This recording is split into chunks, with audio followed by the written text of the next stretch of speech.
Okay guys, ito na nga yung story time natin doon kay Nathaniel dahil feeling ko nagsiselos. So, ito na nga. Nag-post ako ng I love Sakari. Tapos, nag-comment to si Nathaniel. Basta nakalimutan ko yung comment niya. Siya kasi is mahilig siya mag-comment sa post ko. Eh, galit ako sa kanya nun. Galit ako sa kanya. Kasi nag-comment siya. Tapos, sabi ko, galit ako sa'yo. Hindi ka naman namamansin. Tapos, pagkatapos nun, hindi na siya sumagot.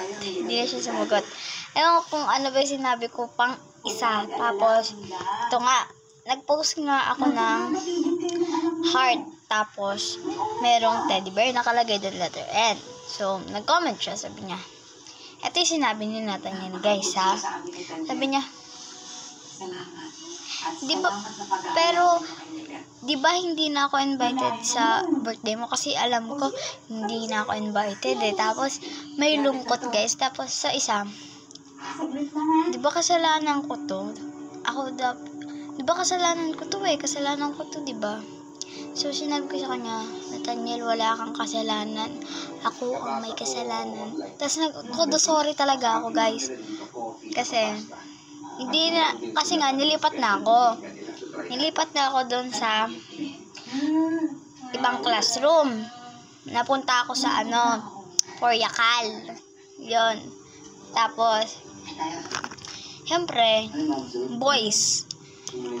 Okay. Tapos, sabi ko, bakit? Sasalas ka ba?